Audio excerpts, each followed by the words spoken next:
welcome to Love Decoded, brought to you by the experts at eharmony. This week we've got a slightly different topic. We will be exploring generational attitudes to sex and love. I'm joined by eharmony's relationship expert Rachael Lloyd. Hello, I'm the old boiler. Well, and me too. And to represent the young people, lifestyle blogger Lela London. Hello, welcome, Lela. Hi, Lela. Delighted that you've come today. Thank you. So we'll be answering your questions throughout the show. So please post your comments in the section below. Rachel and Lela, welcome to the show. Now I've got a long question here to ask you to start. Yeah, why don't you guess the white paper? I'm putting my glasses on to read it because it's important we get the stats right. So, some research that came out earlier this summer from University College London, it suggests that 1 in 8, I worked that out as 12.5%, of 26-year-olds had never had sex. So 12.5% of 26-year-olds are virgins, up from 1 in 20 a generation ago. So this fueled a lot of debate about millenniums being more conservative or more upright than the older generation. Like, I just looked through the headlines last night and it was like, oh, no sex please, we're millennials. And they went to town, the tabloids. So what do you make of this? Okay, I'm dying to know what you think. I think the important thing to remember here is that there are still 7 out of 8 people who are having sex at this age, and there's always going to be different groups of people with different attitudes towards sex and different sexual preferences. For 1 in 8 to be not having sex shouldn't be a surprise for anybody. There are obviously going to be groups of people around that are saving themselves from marriage, haven't found the right person yet, don't feel comfortable approaching that at any age, let alone millennial age, be it teenagers, be it in their 30s. So I think we need a more open-minded approach to the fact that that's a personal preference. And if people aren't having sex, that's not necessarily being a prude, that's a personal choice. I think it's the trends that always excites the journalist, the fact that it has changed in a decade. And if we're talking about trends, if you Google virgins in Japan, their research out Which a couple you do of years, every night. of course. I've come on to it. It's my 19-year-old son who told me to do that. He said, Mum, the stats in Japan, this comes from Japan. Again, I'll put my glass on notes. 42% of women, 44% of men in Japan were virgins at 34.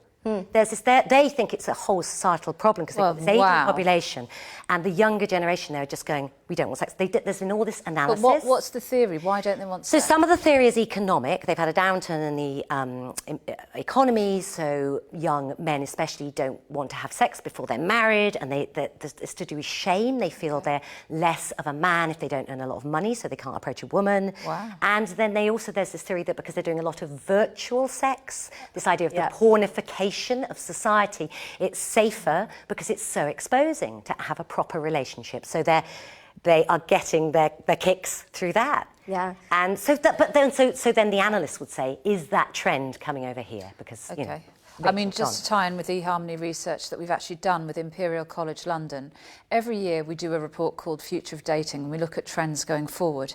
And what you're saying about Japan tallies with what we found last year when we did our study, which is that, if you like, digital sex is going to become increasingly common among younger generations.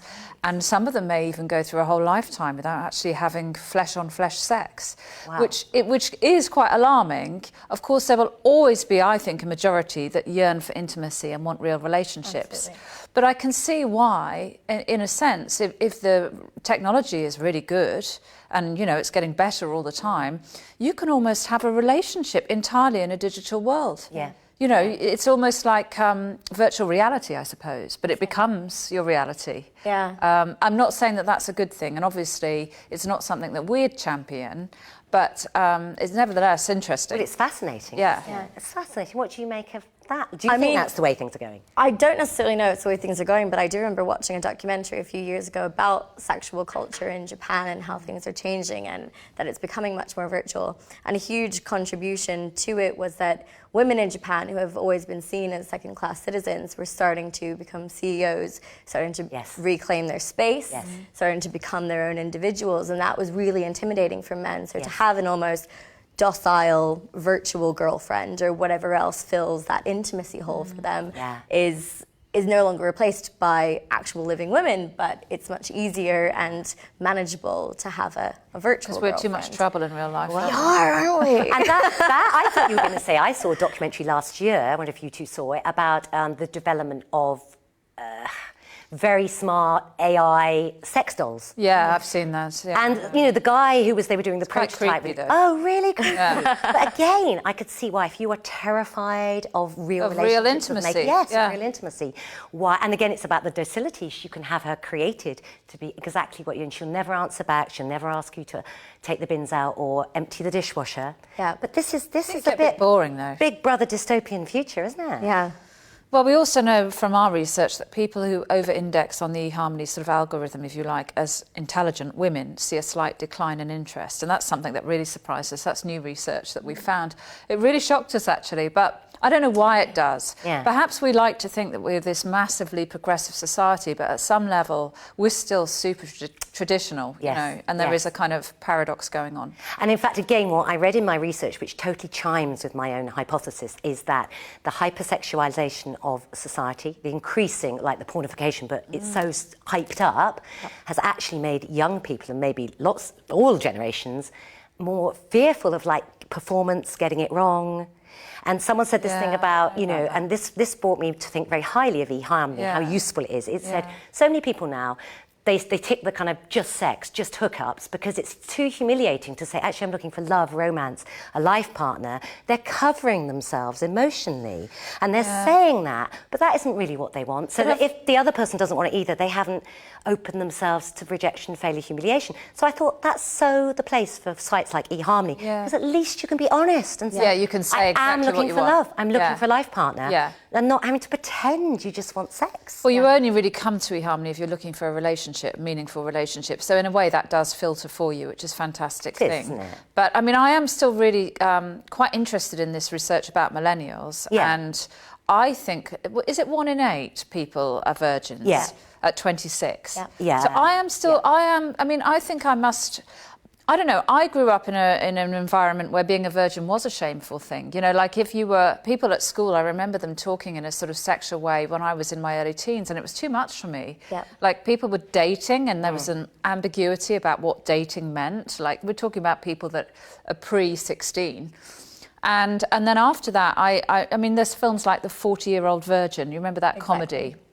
And so I think certainly I can't speak for the younger gen, but certainly for Generation X upwards, I think that there was or is a pressure to rid yourself of your virginity at a certain age. Absolutely. And that wouldn't be 26. It would probably be something like 18, 20, 21, you know. But that's only my subjective experience. I don't know if it's different for you. I think it rings true. I think there are all sorts of societal expectations put on us, and especially when it comes to college or university age, that is sometimes when we become adults, and that also means sex, and that also means getting into a serious relationship or whatever that may mean. And I think potentially the reason that these numbers are rising is that there are also a lot of men and women going, well, actually it doesn't matter. Yeah. I don't need to go have sex with somebody. I don't need to be in a serious relationship. I don't know what kind of person I want to date, what gender of person I want to date. It's all open-minded, and if I'm going to be an adult and learn about myself, then that's also going to be in a sexual respect too. Yeah. I would really hope that for me would be the optimistic explanation, that people were doing it out of a sense of empowerment. I hope so. But my own kind of, you know, experiential of my clients, and then talking to my 19-year-old son.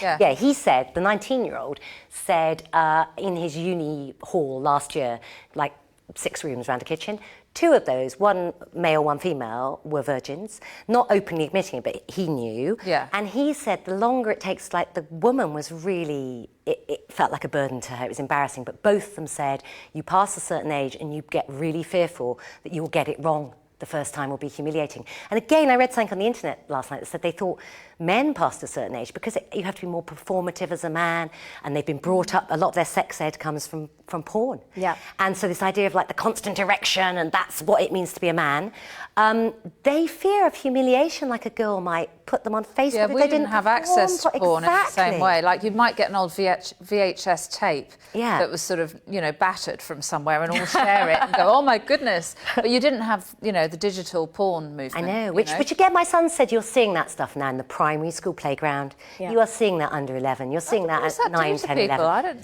They said it's terrifying. It's so frightening because what did my son had a great phrase. He said, "Oh, I realise now that women don't have to sound like pigeons going through the woodcutter when they orgasm." I went, "What do you mean? He didn't impersonate his son?" That's true. How scary is that, and how unrealistic? Yeah, it can either, I do believe, completely desensitize you, or if you're talking about it with people, which most people aren't, it can open your mind up. It can show you how silly porn is versus real sex. But there are obviously going to be people who just view that as education, and that is scary. Lela, I have to say, I love you. What a great guest you are, because you are being positively reframing everything that Rachel and I can't say, oh, the society's all the world. So now I'm going to come back to you, the next bit of the question, the next research, and this comes to you quite personally. Another bit of research out, I think last year, said that, let me get my glasses again, 43%, this is from YouGov, 43% of 18 to 24-year-olds said that they were sexually fluid. So on the Kinsey scale of 0 to 6, where one end is completely heterosexual, one end is completely homosexual, 43% put them in the middle as sexually fluid. You yourself came out in an article in the Metro this year as did you say sexually fluid or did you say bisexual? You said bisexual. Bisexual, And you've had lots of reaction to that. Can you explain, Tell us, just for the nanas like me, the difference between sexually fluid and bisexual and, you know...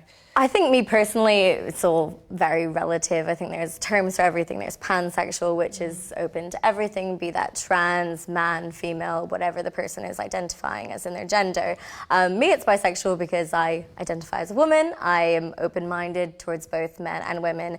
And it took me about 2 decades to really get comfortable with that idea. And I'm very open sexually. I talk to all my friends about everything and talk in journalism about all sorts. But for whatever reason, felt like I was kind of holding that part back for myself. And as I, go through the world and see more younger people being brave, as we often call it, and coming out and doing these things, I thought, why am I not doing that as well? Because realistically, we need to achieve a point where it's not a brave thing to be who you are. That it's just, that's my sexuality and that's just a part of who I am. So if I was having some sort of personal anxiety about that, I felt it was my duty to go out and say, no, I'm gonna represent these people because I am these people and we're all these people. And I do believe it's a spectrum, absolutely. I think there are people who are fully gay. There are people who are fully straight. Not saying everyone's bisexual,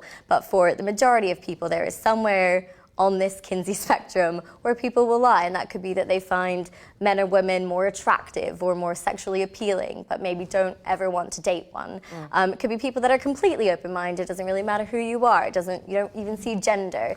But that again comes down to the personal ideal of what does that mean for you, and if you're going out into the world and you're not bothered by what somebody looks like or how they identify, then you should be able to call yourself bisexual, pansexual without an issue. So again, I tried that one because it said 18 to 24-year-olds. I asked my 19-year-old, did that ring true for him? He needs to just come on the show. I know, I thought we'll get them on. Pull up a chair. He said, oh yeah, he thought that statistic was about right. And I said, but do you mean half the people you know, half your friends would identify as sexually fluid? And he said, yeah, probably. And I said, well, what does that actually mean to you? And he said, well, patronising, excuse my son. He said, well, Mum, we were going out for a club tonight. You don't know if you're going to kiss or go home with a man or a woman, a boy or a girl. He said, it's about, I think he said something really, really wise but patronising. It's about relating to the human being. And I'm like, really? But don't you know what about sexual attraction? He said, So would that relate? Well, Rachel, what do you think about it? I mean, it's such a high number to me. I just thought they were being a bit trendy. It's fashionable. Well, I mean, I feel that it's your son's educating me because, again, I come from a generation where everything was far more structured and you were in one camp or the other and, so this is all...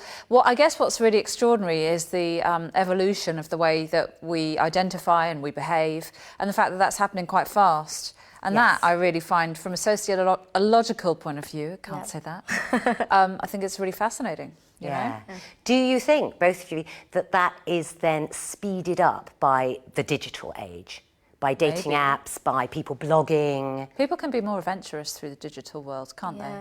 I suppose. Yeah. I also think the representation of those types of people, you know, when I was young and I saw lesbians in the media, the only person I had as a calling card was Ellen DeGeneres, who was quite butch, very pretty, but she was nothing like me. She didn't have the same interests as me, and that's the only celebrity lesbian I could call off on the top of my head. So who could you now? Would there be other... There's just everyone. The internet is filled with people who are like me, who are very different to me, who, you know, everyone has someone who is able to make them feel comfortable about who they are. And in fact, lots of glamorous Hollywood celebrities, because in the article, so Lela was in a Times article, quoted in a Times article on Saturday, about a new Channel 4 series going out tomorrow night called Bisexual. And they had pictures of like, Amber... Who's the ex? Amber Heard? Yes. So she's with someone. And it says the media... Right, And then who else? That beautiful model with the eyebrows, Cara Delevingne. Yeah. With a picture with different kind of, again, celebrity women. So it says the press often call them close friends because they don't want to be the person who gets sued for outing them. But we see those images. So that's quite either encouraging or normalising, whichever way you want to put it. Yeah. I want to quote you something you said. You're quoted in that article saying that 90% of the people who respond to you on Tinder are couples who want a threesome. Yeah. Yeah. What, does that insult you, or what does that? I think it's very much a London thing. I think it's probably when I was on Tinder a couple of years ago, and you know, again, this was a time even before I came out, and I just set my settings in a different way and thought, who's out there? Maybe this is a community I can get involved in finally, and you know, out myself in this way. And a lot of people did, as couples, have these accounts saying, you know, well, we're just looking for a woman. Yeah, they're sort of experimenting, aren't they? Probably? Yeah, which I guess is slightly insulting, but also understandable because that does exist, and I'm in no place to judge anybody. But I think if you're looking for maybe an actual partner, or you want to go on some dates and see how that makes you feel, and that's the response you're getting, it still kind of reiterates that ideal that not only bisexuality is a choice that you can just kind of throw someone into your existing relationship, and that's, you know, a nice fun aspect of it, but that it's a sexualized thing, that it's not actually rather than a really emotional sense of identity. So if you are going on apps and you're looking for this, and you're only being sexualized because of your choice, it introduces a weird... You're sort of being commodified, aren't you? It's back to the pornification of women. That's such a common image on porn, isn't it? The idea of a man watching the two women and being turned on, joining in. Exactly. I'm going to move us on, ladies, because we've got some questions and some comments. It's such a hot topic today. I'm hoping a lot of you write into us. Have your, hot in always. So don't forget, if you have a question, be sure to let us know in the comments below. We also get comments all week, people email in, so some of the things we read out are from emails we've had in the week. So I think we've covered this a bit. Ladies, how do you think online dating has impacted on cross-gender attitudes to sex and love? Well, I know that... I don't know about cross-gender.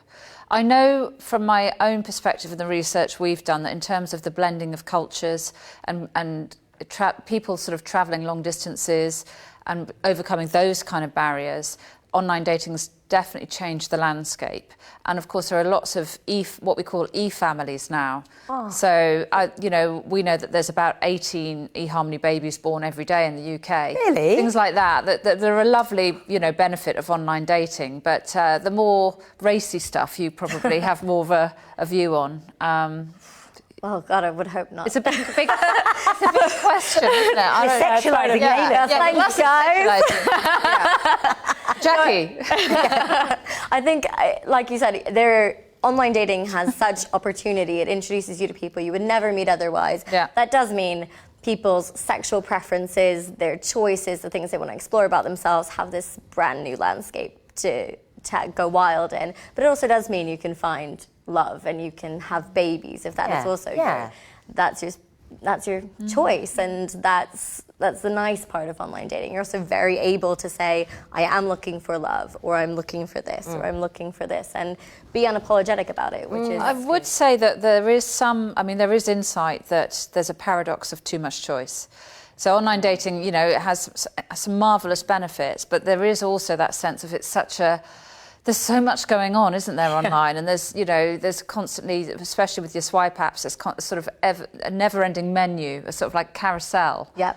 And I can see why people come to us and say we feel like we've lost our sense of intimacy and we're a bit lost. Or overwhelmed. Yeah, we're a bit lost. And then, like, I think what you're really saying is, if you know yourself, but that is quite a difficult thing to do when you're 18 to 24 or where you're just starting out. Absolutely. Even like you said, it took you 2 decades to not just come out, really know who you were, and that's constantly evolving, isn't it? Yeah, absolutely. I mean, I went to a talk by Susie Orbach, Fat as a Feminist, one of our most famous psychotherapists.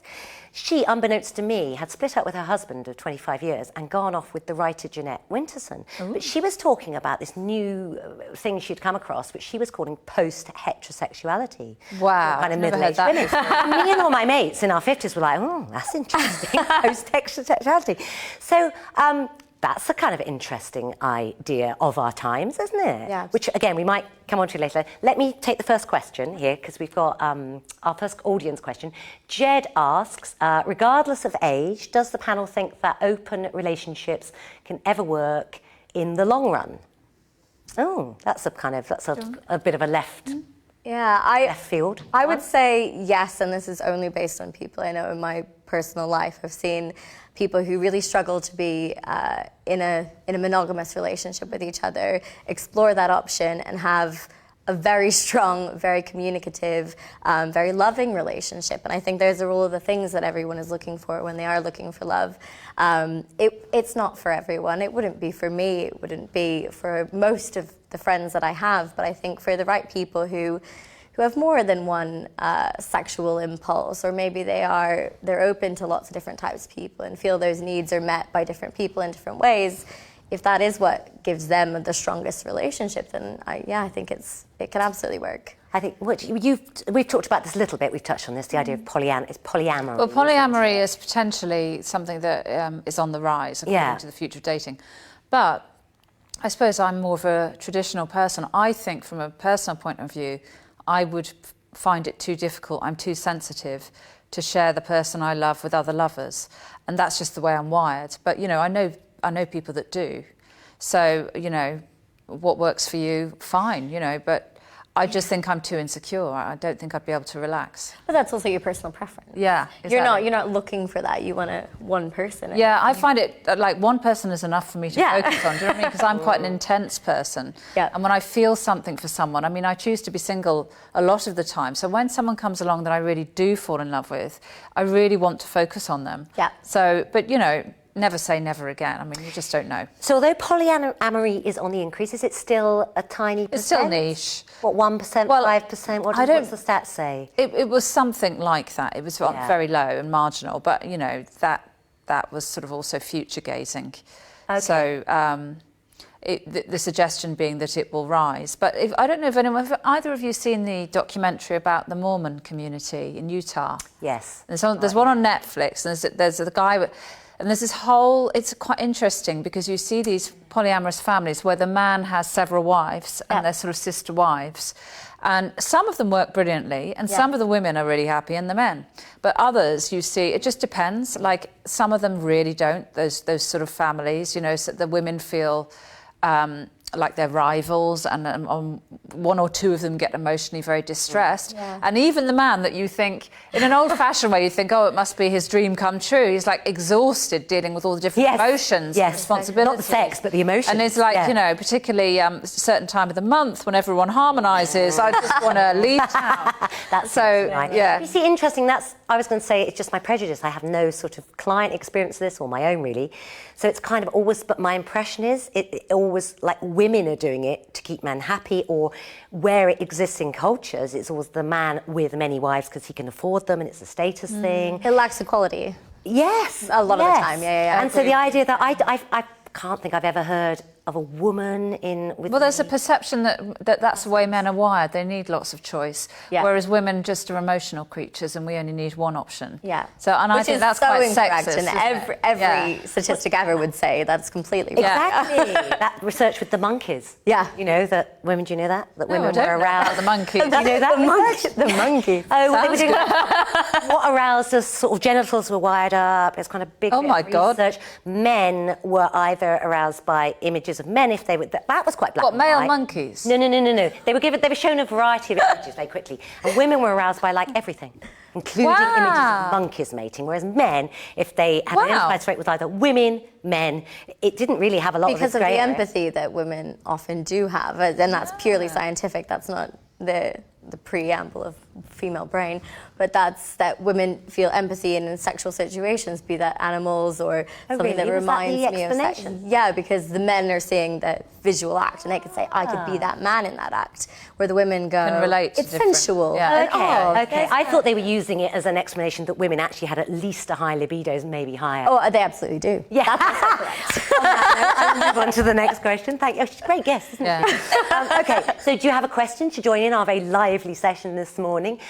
Write your questions in the comments, and we will be taking more of your questions after this look at one of eHarmony's many happy love stories.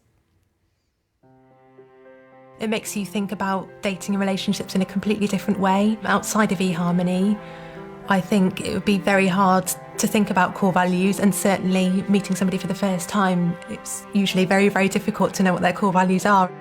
Even on our first date, it was probably quite clear that we shared that connection. My name's Rebecca. And my name's Alex. And we've been together for 5 years.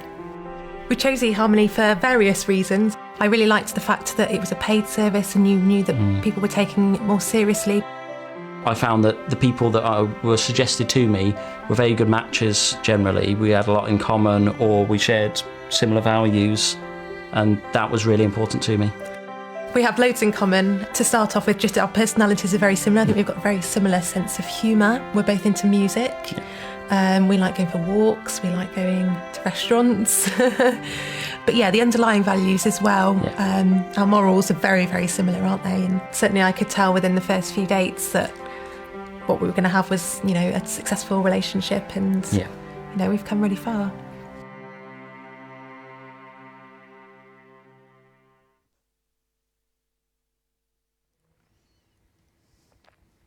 Welcome back. You're watching Love Decoded, brought to you by eHarmony.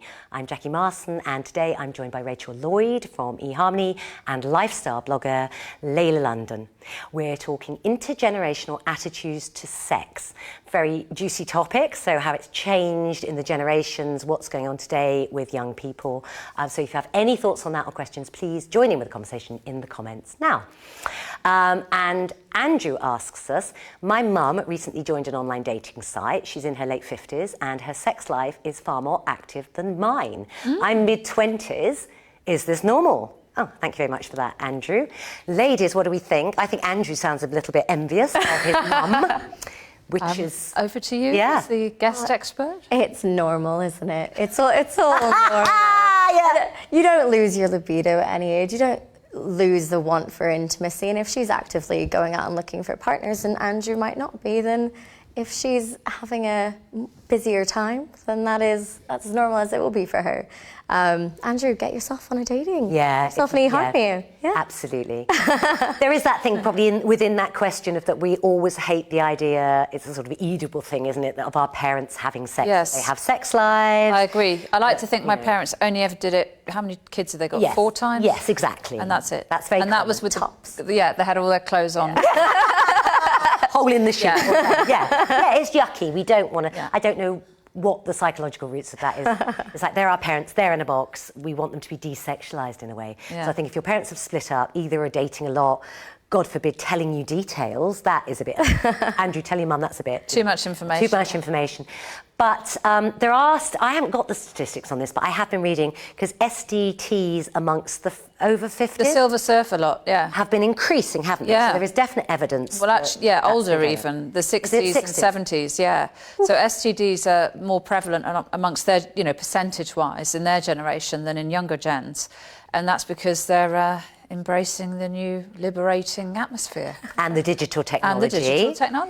Not really the eHarmony crowd, unless they're looking for the next partner, which some might be. Maybe they're going to have a little get it out their system. We do know there's a rise in silver dating, definitely. And that the average age of the online data is going to go up because basically we will have generations in the future of people that have only ever grown up with digital kind of lifestyle. So, you know, if you think about older people now, it's the more progressive ones that are online dating, probably. You know, when you talk about someone in their 60s, they're a bit more adventurous. Yeah. Whereas, you know, a couple more generations and it'll just be mainstream. Yeah, when the millennials are in that. And So, but I'm wondering also, back to this idea of pornification of society, hypersexualisation, whether that is then liberating if you're in your 50s and 60s and feel when you were a boomer and you missed out. I think there were boomers, the earlier boomers, who missed out on the swinging 60s. Yeah, like my parents, they're in their 80s now. Well, I know, actually, maybe I won't bring my mum up. Maybe. So they may have married their first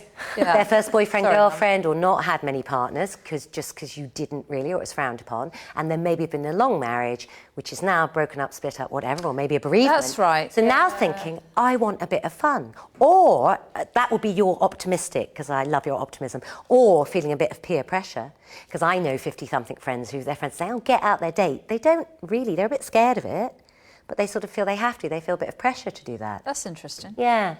Which I think, again, the younger people are feeling, really. This pressure to... There's a lot of pressure on people to date.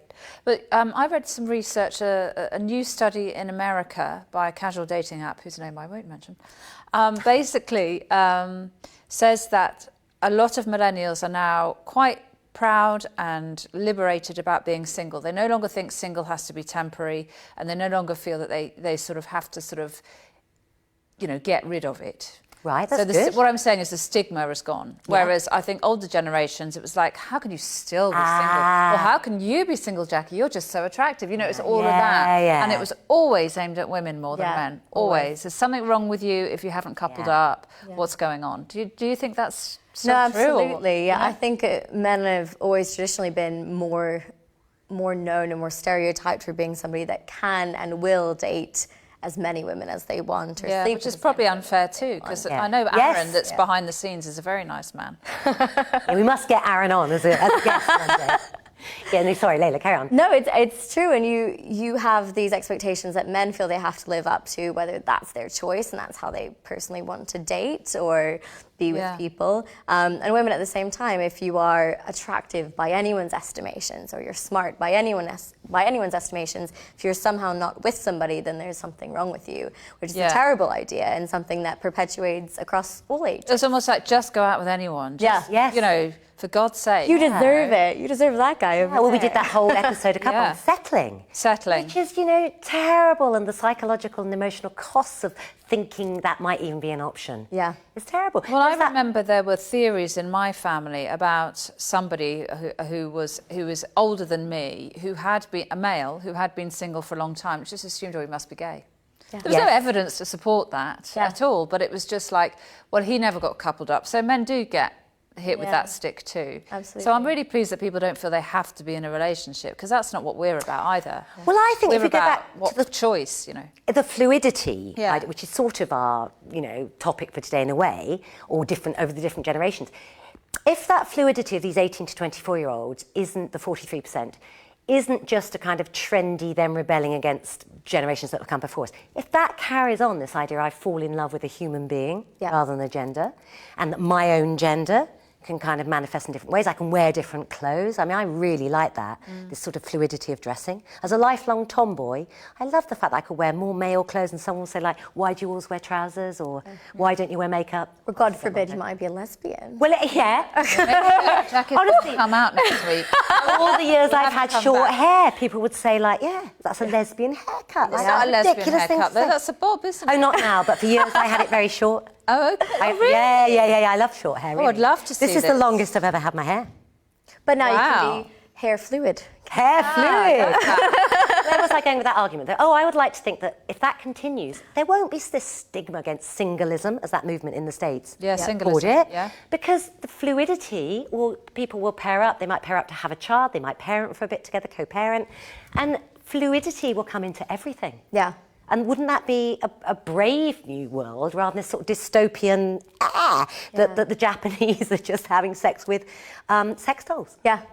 It's too restrictive to say that men are one thing and women are another, or, gay relationships are something and straight relationships are another. I think everyone has to be very open-minded and very fluid about their approach, not only to themselves and who they are in their relationships, but those around them, because at the end of the day, if we're all just looking for love or looking for partners or trying to be good people, if we're open-minded towards everyone's approach towards that, then... But you also said, you were quoted in this Times article, that when you first when you wrote that piece for the Metro, and you came out, you went into a bar, a lesbian bar, correct me if I'm wrong with this story, and you were chatting up a very attractive dancer, woman, and she said, you said, I've only just come out or something, and she said, this isn't the place for you. Oh, you said, I'm bi. Yeah. And she said, this isn't the place for you, babe. Yeah. Bugger off kind of thing. And you were really, shocked, upset? I was so surprised. I think when anyone gets to a point of accepting something about themselves that either they're uncomfortable with or they've been struggling with, and for me that was being bisexual, and I just, said, no, I'm doing it, like this is who I am, telling the world and going out to a gay bar, and then thinking I was in this very safe, welcoming environment, and still somebody in that environment went, no, you're not a lesbian, you're bisexual, that's not what this place is about, really did surprise me. And it's those attitudes, I think, having these conversations and being very open about everyone's weird quirks or approaches towards relationships is so imperative, because without that, we're always going to have people that go, no, you're not welcome here, or don't know anyone like that, so don't like it. But you wrote, or you said that you get a lot of that in the gay community. Yeah, it does exist. It does exist in everybody. There's people, I think it's a wrong thing also to assume that the gay community or the straight community are one type of person. There's going to be good and bad people everywhere. And people that aren't accepting or very inclusive in all sorts of communities or minorities. It was surprising, I think, because you go in with guns blazing thinking, finally, here I am. I really felt for you in that story. I got poor woman. Yeah, but it's also, I think that drives you on to continue to talk about these sorts of things, because I don't want anyone to go through anything like that. I don't want somebody to feel comfortable with themselves and get knocked down at a place where they think it would be accepted. Right, ladies, another next question. Iris writes, I'm in my mid-20s dating an older woman, and the other day she called me a snowflake because I got annoyed about her failure to recycle stuff. Is this fair? Iris, is this fair? Whenever someone says, that's not fair, I kind of think that has triggered the inner child in you, being told off by your mum or dad or at school. But anyway, we'll park that, ask the experts, of which I am one. Well, I'm dying to know what you think about snowflakes and all of that. Yeah. Of course, because you are a representative of the younger generation here today. Yes, we mustn't be discriminating. The snowflake community representative. No, I mean, Iris, you're not a snowflake. I think caring about recycling, that's nothing. But again, there is always going to be generational differences. And if that's not something that she was thinking about ever, and it's something you're introducing, maybe that willingness to completely go, ooh, that's something I should be caring about, but I'm not, so I'm going to demean you caring about it. Yes. That has nothing to do with a generational difference. That's a communication that needs to happen between you. Absolutely, very good. Spot on. Should we swap chairs? Yes, no, it's about communication. What I would say, never in those intimate conversations, no naming, blaming or shaming, which is like the finger wagging. That's so boring. No, Rachel, I tell you, that is the key to a long-lasting, happy relationship. As soon as you start saying, you are, anything, up we go, we get defensive, or we withdraw from intimacy. Yeah. It's classic, but you have to name it as an I statement. I feel really upset that you don't recycle because I really care about the planet. Can I show you this film about landfill that really upset me the other night? It's about your emotion. You're looking I have mistrustful. a millennial Why? lodger. Oh, yes? Actually, I should be careful here. I've had who may not stay for long now, but who, and I've had 2 or 3 that are very pro-recycling. So the recycling generation, we weren't, again. We didn't grow up with recycling. It came in later when we were adults, really. I think that's fair to say. And so what's happening in my flat now is that there is a bin. I actually bought an extra bin for the cardboards because they were just being thrown into sort of bags. And then there was a kind of cardboard town that would spring up around the bin. But what is happening is more than one of these lodgers never take the stuff out. So they're just, it's like I've got a cardboard ghetto. So what happens in the end is what they don't know, and they're going to find out now, is I scoop everything up and throw it in the normal rubbish. Sorry. Rachel. So they only half recycle. But it's not. It's all very. Rachel's Lodgers, wholly recycle. I mean, it's all very well. Iris good is going to intent. be losing it right now. But you know, Lela, it's all very well to have good intentions, but take it out to the recycling. No, absolutely. You know, that's half-assed. Iris, did you hear that? Did you hear all this? You are in the right, Iris. We've got to save the planet, and you're not a snowflake. Don't go back to her. And my dad says they take it all to the same place in the end. Well, people do say that, but I'm not sure it's true. I'm just causing trouble now. I'm Maybe being a Gen buy a X. nice recycling bin. Yeah. Put a picture of you as a couple Lela, on she's it. such a peacemaker. You should But Lela would join the UN. Lela, you would take it out, wouldn't you? You wouldn't just let it build up into a sort of. No, I'd probably throw it in the Shanty. trash, yeah, too, Oh, same as you. You should do, but it's a bit of a passive-aggressive. Good intentions and all, but... I think everyone's pretending to be virtuous. That's what they're doing. Maybe. And you know what? In where I live as well, I've got obsessed with recycling now. But there's people that just throw everything by the recycling bin, so it becomes a fly tip. And then what happens? Westminster Council comes along, takes it all away in the normal lorry. Iris, get in touch with Rachel via eHarmony because I need to vent. I need to vent. We've got time for one more question. Sorry, everyone. One more question. Becca wants to know the free love baby boomers have lots to answer for, thinks Becca. They were the first generation to send divorce rocketing, and this damaged families. Very judgmental, Becca. What do we, the panel, think? Lela, go on. Well, as I was there... What, in the your 60s. baby? Okay. No, You look great, by the way, if you were there. Did your baby boomer parents divorce? Yes, they did. But everyone divorces. But they're watching, so... Oh, we won't go into that. I think it's, again, free love, if that's your inclination. That's not to blame for divorce. That's just something you should be embracing in open relationships or whatever you need. I don't think it's necessarily caused divorce or caused family. It's a very complicated. No, I think free love was probably a phase, and it was a bit of a euphemism for having a good time without consequences. But I think that the baby boomers have had it pretty good. They were the first generation to send divorce rocketing. It became socially acceptable in their, in the 70s.